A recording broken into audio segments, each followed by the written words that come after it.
Welcome to Sacrilegious Discourse. For this is what the Sovereign Lord says. Why do you need prophets to tell people who you are and what you want? If you can justify everything that the God of the Bible has done, then you can justify any of your behavior. A lot of this mentality is trickling into what is now mainstream right-wing Christianity. I am capable of empathy greater than this God of the Bible. This is a Bible that they tell kids. This is the good Lord. This is the good book. He is fantasizing about murder, mass murder. Head over to sacrilegiousdiscourse.com right now to find out how to leave us a review or support us on Patreon.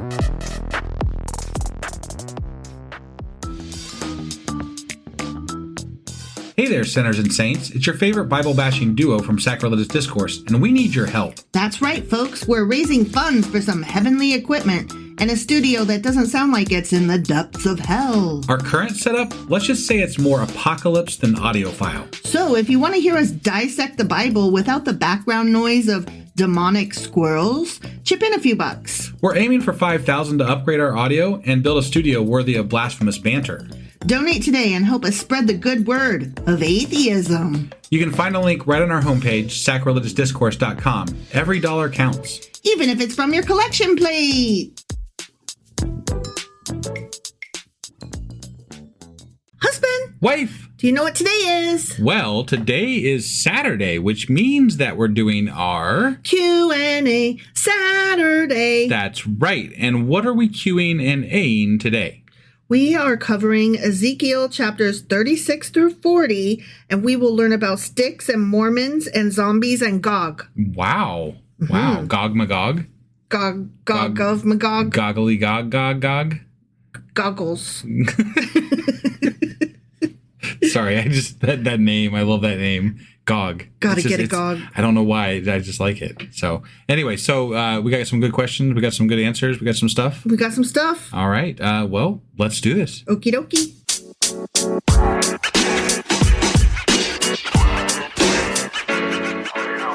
All right, we are hopping into our Q&A Saturday, covering sticks and Mormons and zombies and Gog. Sticks and what? Mormons. Mm-hmm.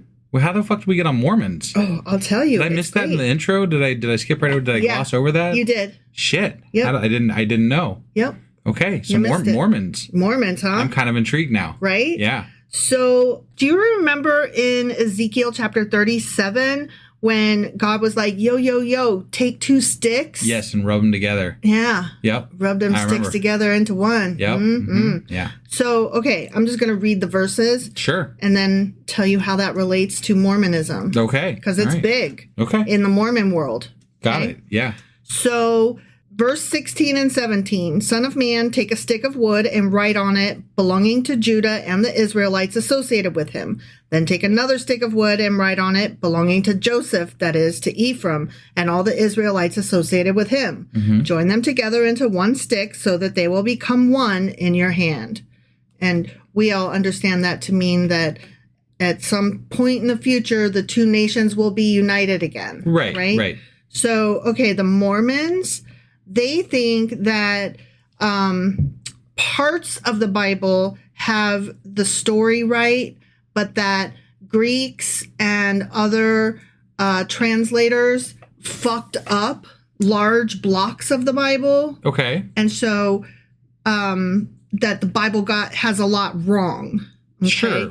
But well, I mean, I guess, and this is, I don't want to be fair to Mormons. Right. But like, I suppose if Christians already are like, well, we're attributing this from the Old Testament to Jesus, right? Mm-hmm. Who's to stop the Mormons from being like, well, we're going to attribute this to whatever the fuck we want. So. And they do. Yeah. But they think that the Book of Mormon and the Bible and other extra biblical sources are all different pieces of one great document from God's word. Okay. Sure. And so these particular verses right here in Ezekiel are parts that they take very seriously as proof that what they're saying about the Mormons and, right. and We're, the Bible we're speaking is from a little good. bit of illiteracy with regard to Mormonism here. Yes, so, apologies and all that. Right. So the Mormon teaching is that the sticks refer to two scrolls. They've decided that those words mean scrolls. They don't in Hebrew, but the Mormons have just decided that. Okay. And according to the convoluted interpretation of this, dare I say, cult, Ezekiel was prophesying that one day the Book of Mormon, which is the stick or scroll of Ephraim, would be joined to the Bible, the stick or scroll of Judah, to form the complete revelation of God. Okay, so where does I'm curious, but I think the New Testament is sort of part of their religion too, right? I honestly have no idea. I did not want to get more into it because I know we plan to look into Mormon stuff and their Book of Latter-day Saints. Yeah, at some well, point. I mean that would be fun, I think. Yeah, but I guess what I'm struggling with here is that I guess at the time that this prophecy was done, the Old Testament wasn't really fully rendered yet, first of all. Right. And moreover, Mormonism was not created until the 1800s. Right. Well, there's that. But then, like, even with regard to the Old Testament, like, there's the New Testament still. Mm-hmm. And then, if you're a Mormon, there's the Mormon stuff, right? Mm-hmm. So you have 3 documents that you have to mend together. And you're saying that these sticks are scrolls to mend 2 things together, where you're seeing 3 and you're trying to pretend it's 2. Yes. I don't get it, but okay. They see the Old Testament and New Testament as one text. Oh. Yeah. Well, that's one text. Definitely not the case. The Bible. That's definitely not the case. Right. So, I mean, there's just so much wrong with the Mormon tradition. I can't even. Right. Yeah. I mean, it's very problematic, and the founder and that we could go on. Sure. Like just on what I do know, I can go on for probably the next hour. Yes. But they do believe that is saying that the Bible is validating the Book of Mormon because one day the 2 will be joined, and Ezekiel is proving it. By saying join these 2 scroll sticks together. But again, the word translates to sticks. Yeah. So, I don't know why this, with regard to how this is tripping me up, it is tripping me up a little bit more than what normal Bible stuff does. Mm-hmm. But at the same time, the Bible trips itself up just fine. Sure. It doesn't need help. Right. Honestly. Yeah. So Mormons believe that in the latter days, which means towards the end, similar to what the Jewish tradition might call the world to come, the 2 have been joined together. The Bible and the Book of Mormon will, as one, form the bulk of Mormon scripture. So okay, sure. That's that. Got it. Okay. Mm-hmm. So there you go. There's sticks and Mormons out of the way. Okay. Yeah. So that was interesting. I'm glad to know it. Yeah, it wasn't a question, but when I came upon it, I was like, "Hang on, what?" When and if we ever dig into the Mormon side of things, that'll be something worth knowing. So what's interesting is that seems to be only a very small thing.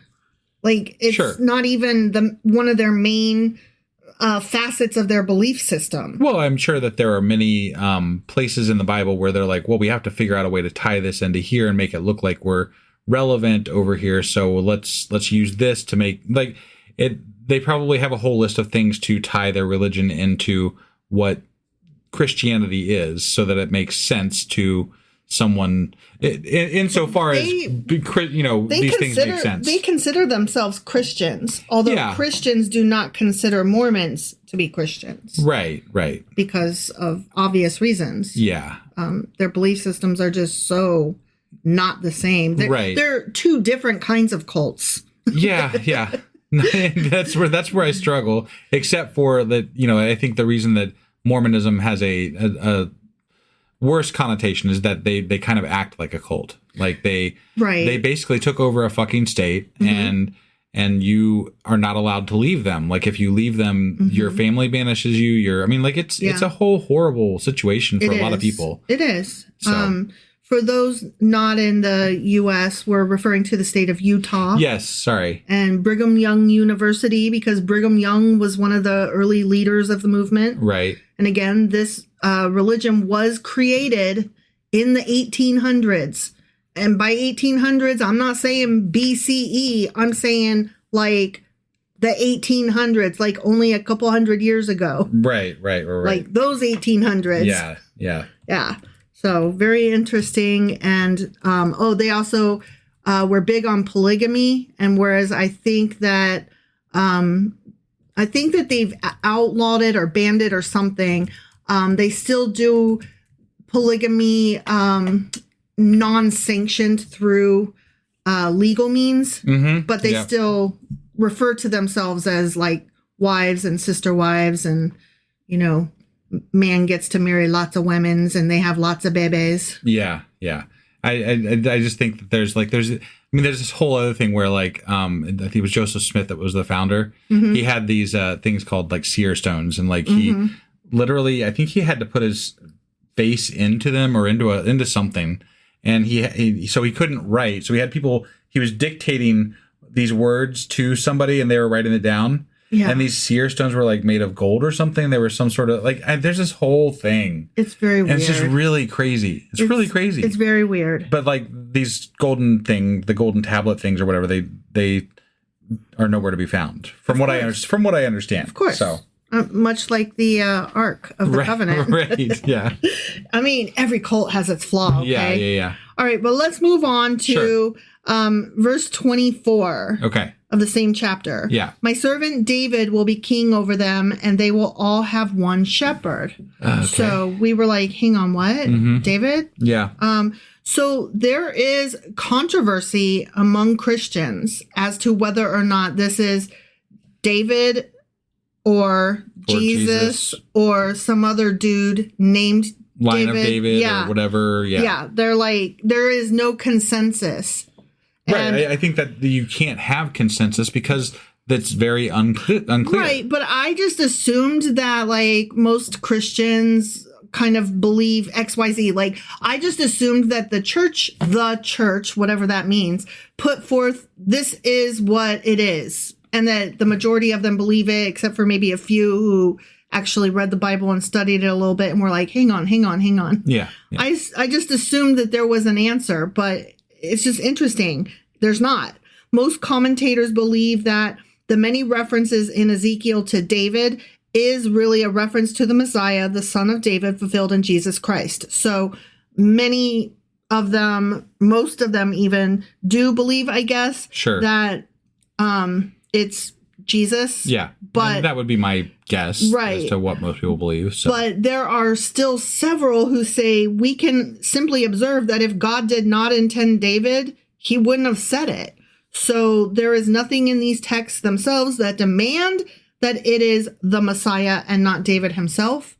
So there are Christian apologists who actually read it and say, hey, it doesn't say Jesus and it doesn't say line of David. It says David. Right. Clearly, more than once. Yeah. So, which is I appreciate. If you're going to be bringing people back to dead in some later time in the future, wouldn't it make just as much sense to bring back David as it would to bring back Jesus? Sure. Right? Like, I mean, why does it have to be, why couldn't it be both? Why couldn't it be him and whatever? There are some who say it's going to be David and Jesus and Elijah. Sure.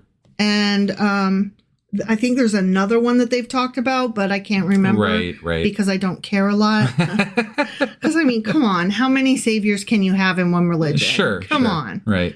So, anyway, I just thought it was interesting that whereas, yes, many of them, even maybe most of them, do believe that it's Jesus, that there is a controversy.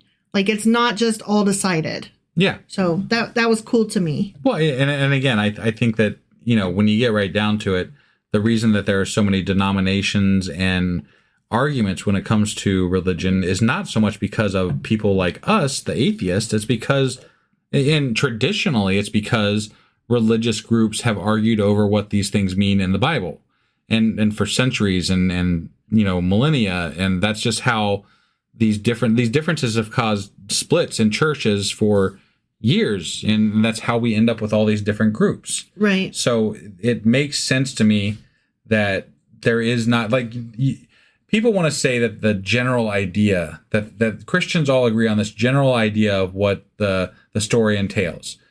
Fine. But you all disagree on a lot of it too.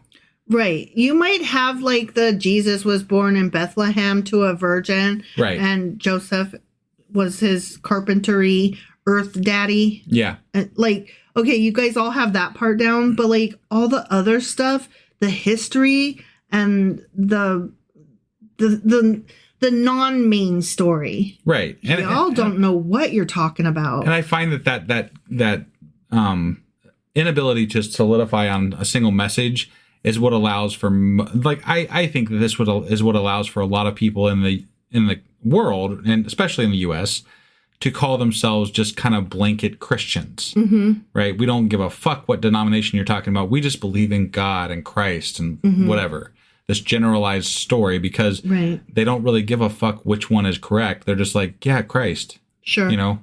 I mean, Christ was born to a virgin. He is the magical Son of God. And he died and was resurrected. Right. You're supposed to believe those main tenets to be considered a Christian. Well, I think the reason that a lot of people just call themselves a Christian and don't ascribe to a specific philosophy is because that idea that there are all these denominations and are all these different ideas kind of takes away from the ability to view Christianity as correct, right? It can't be correct if all these different Christians view it differently and and think that other ones are wrong. Yeah. You know, that doesn't work. I wish that they would be like, well, this is what we think, but only because of X, Y, and Z, but it's just as plausible for the people over there who think blah, blah, blah, blah, blah. Like, that would be cool if they could, like, acknowledge that, oh, we don't think that we necessarily have it right, you know? Yeah.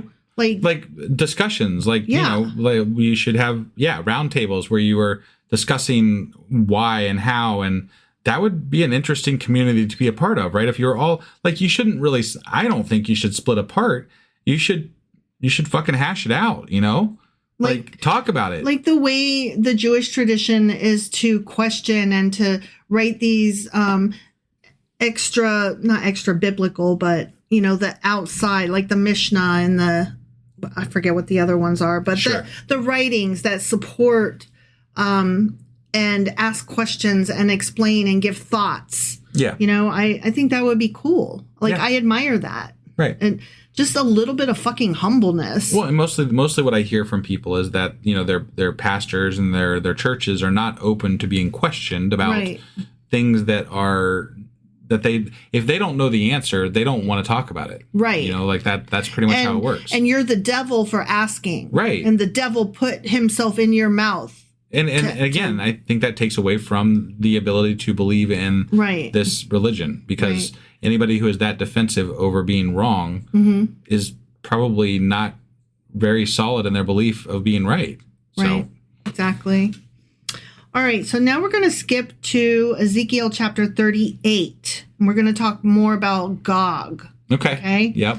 So I'm going to read a few verses, 2, 5, and 6. All right. Son of man, set your face against Gog of the land of Magog, the chief prince of Meshech and Tubal.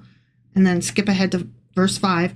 Persia, Cush, and Put will be with them, all with shields and helmets. Also Gomer with all its troops, and Beth Togarmah from the far north with all its troops, the many nations with you. And that's why we were thinking like it sounds more like Babylon, because they're talking about the north and what have you there. Right, but I'm going to take that back. Oh, because here's something that we forgot to take into account. Sure.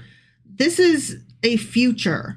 Yes. This is a prophecy. Right. Of things to come. Way far to come. Yeah. And the way that they phrased it was very much the words that they used in the original Hebrew was not like in the near future. It was in the very far future. Okay. And it is supposed to be after God has reunited all of Israel and Judah together as a nation.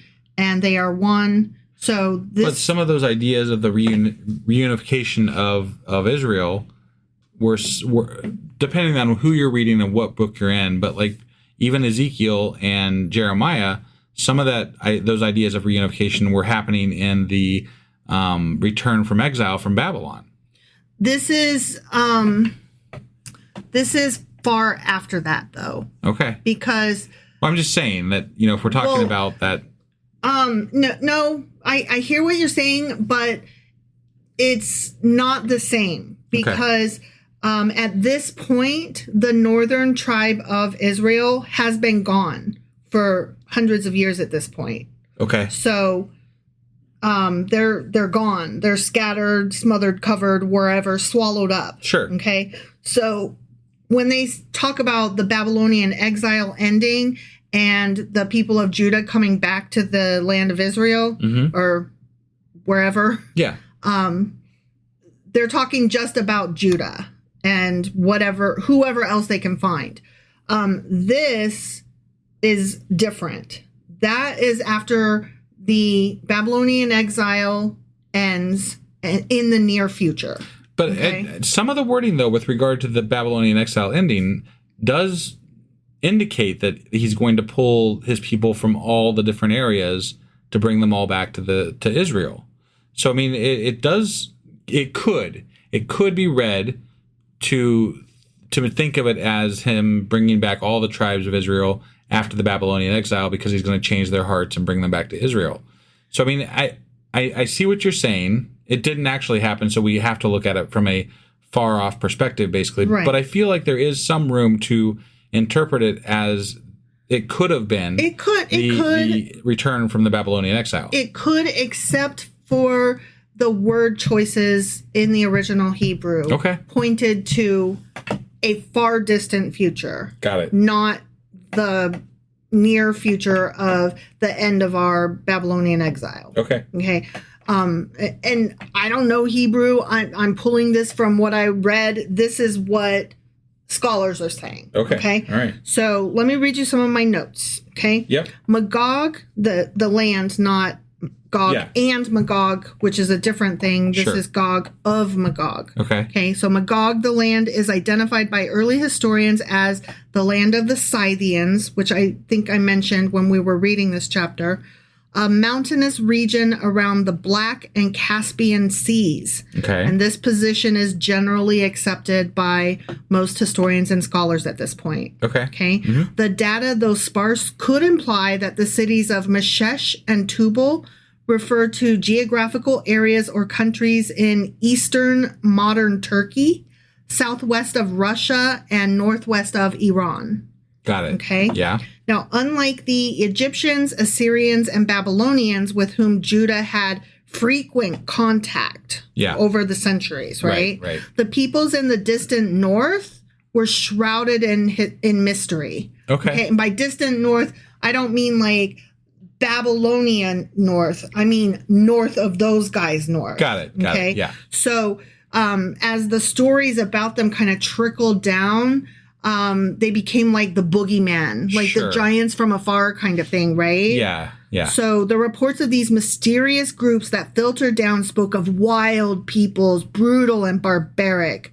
And this combination of mystery and brutality made Gog and his confederates perfect symbols of the archetypal enemy rising against God and his people. Okay. So there was some like folklore into it that one day we're going to be together again. Yay! But then we'll have this one final battle. And this final battle is supposed to be Gog leading all of these various nations, and that is supposed to occur around the end of days. So it's still very interesting to me because this is a very localized version of end of days, right? They're taking this tribe that is not really that far away. It's not a tribe. Okay, well, that's another thing. Okay, I'll get there in a minute, but it's several nations who all fall under Gog. Okay, all right. Okay. So several nations are up there who are not really, no one interacts with them. They're kind of a mythological place out Right. there because they're not well known by the Israelites or the people in these areas, right? They're off the flat earth, if you will. Right. But in the grand scheme of history, they aren't that far removed from where Right. the Israelites are. Sure. And they're pretty near to this whole, God thing that's happening down there in Israel, right? And various other places, but Israel, right? And so this whole end of world theme is based still on this very localized area. Well, and there's another reason for that too. There is another term that refers to, and I forget which chapter this was out of. I kind of glossed over it, but now that we're talking about it, it's relevant. Yeah. So I wish I'd written it down. Don't I do this like every weekend? Yeah.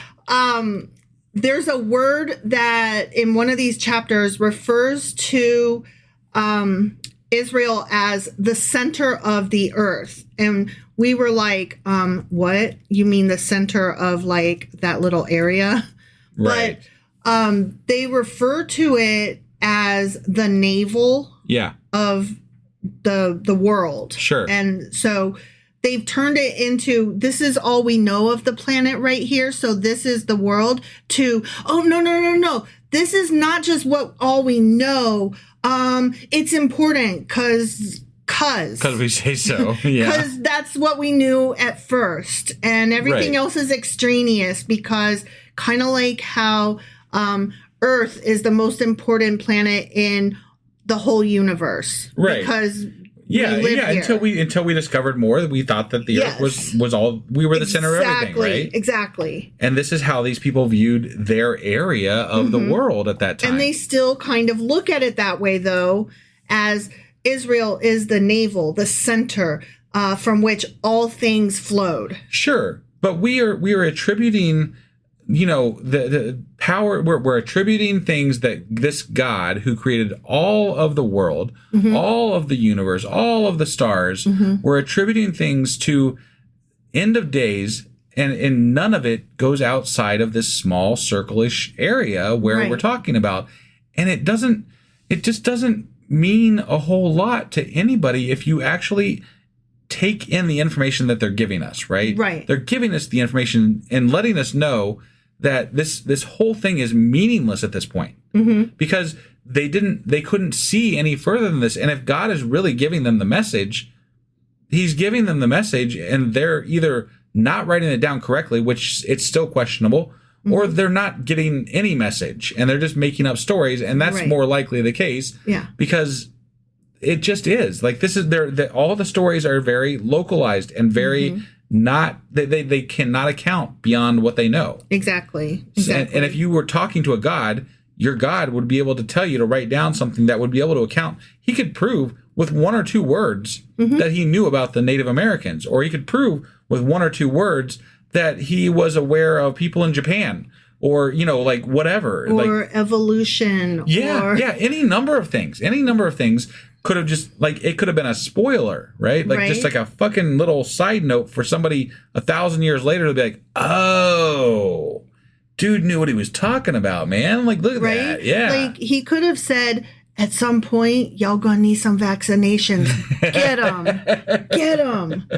That would be cool, right? Yeah. And then the Christians would be like, oh, we're supposed to get vaccinated. Right. Oh, okay. So we don't want measles reprisal. Right. Cool. But that's why I struggle with this being the quote unquote word of God. Sure. It's not the word of God. If it was the word of God, you'd be writing it down as he's saying it. And if it was actually a God, he'd be a lot smarter than this. Yes. I totally 100% agree with you.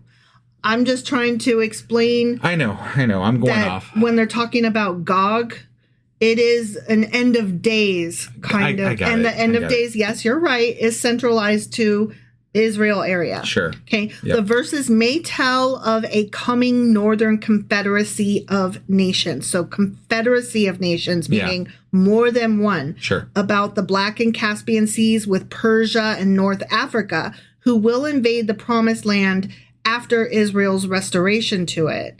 These verses create the impression that Gog is an imperial power with vast military resources. Coming from the far north, Gog also had allies to the west in Persia, to the south in Ethiopia, and to the east in Libya. Okay. And that's interesting. The number of, this is so cool to me, the number of nations, if you like add up all the ones, there are 7. One might say a 7-nation army. Yes, I did say that. Huh. I think that might be where they actually got that really from. Yeah. Interesting. I'd have to look that up, but I was wait, a 7-nation army, huh? Right. Okay. Yeah. Now, Gomer is one of those places that I mentioned in the verse 6, and most regard Gomer as a people from Cappadocia in modern Turkey, and the house of Togarmah is often regarded as the Armenian people to the north of Israel.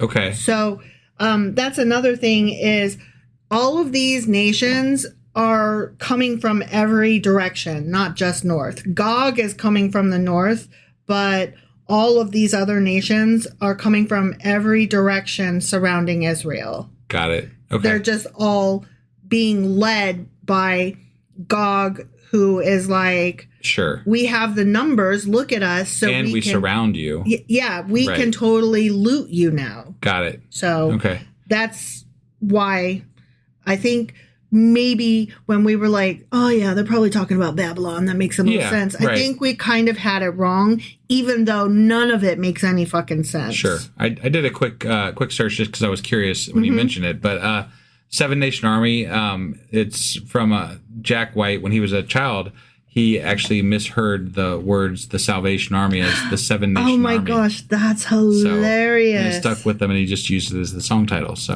wow, it was not based on this. No, but I thought it could have been. I thought that was interesting. So, it could have been. Yeah, I put that together though. Right. 7-Nation Army. Right. Cool. All right, so now we are finally moving on to Ezekiel chapter 39. Okay. And this will be the last little bit. Okay. The first 2 verses I'm going to read. Son of man, prophecy against Gog and say, this is what the sovereign Lord says. I'm against you, Gog, chief prince of Meshech and Tubal.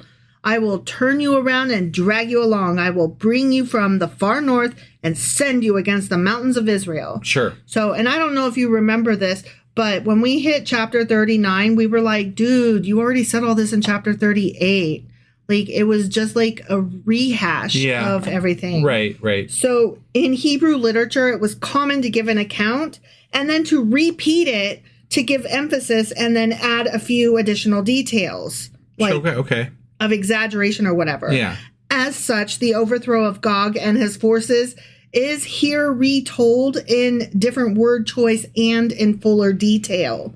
And again, this is typical of Hebrew poetry, and particularly in poetic oracles such as appear in the Bible. Okay. Repetition is common, and the writing often reverts to previous statements and enlarges on them, even though the result is to destroy all sense of consecutive arrangement.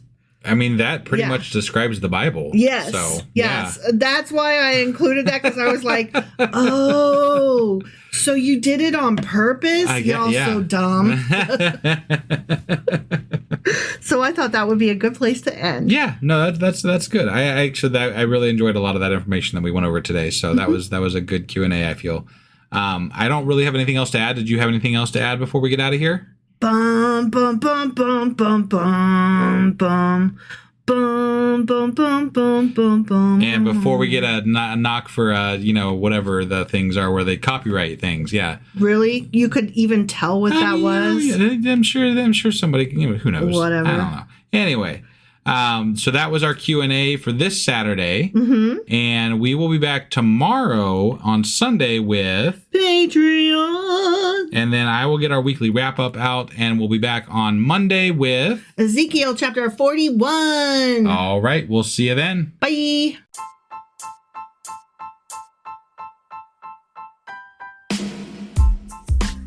Hey, wife. I guess that's the end? But husband, that's just sad. It doesn't have to be. We are on lots of social media platforms like Twitter. Our handle there is sacrilegious_D. For D's nuts. Oh my God. Stop doing that. Anyway, we're also on Facebook, Instagram, and Pinterest. There's a link to all of our social media sites at our website. Ooh, we have a website? Yeah, it's sacrilegiousdiscourse.com, where you can also find a link to our merch shop. We have a merch shop? Yep, we have podcast-themed clothing, mugs, notebooks, and more, as well as an atheist and science-themed products. Wow, our fans should really go check that out right now. Definitely. They can get in touch with us by sending an email to sacrilegiousdiscourse@gmail.com. But before they do that, we could really use some help. Oh yeah? With what? Well, it's not free running the podcast, and we need some financial support in order to get better equipment, which will free up time so we can concentrate on our podcast and our fans. Okay, so what should they do? Head over to patreon.com/sacrilegiousdiscourse and sign up as a contributor on our podcast. Supporters there receive additional bi-weekly episodes that we record just for our Patreon members for as little as $2 a month. Also, we'd really appreciate it if you would like and subscribe on whatever platform you're using. And Apple Podcast reviews help us out tremendously. Like and subscribe. Leave an Apple review. Join us on Twitter. Support us on Patreon. That's a lot of instructions. Don't forget to say thanks. Thanks. Okay, bye.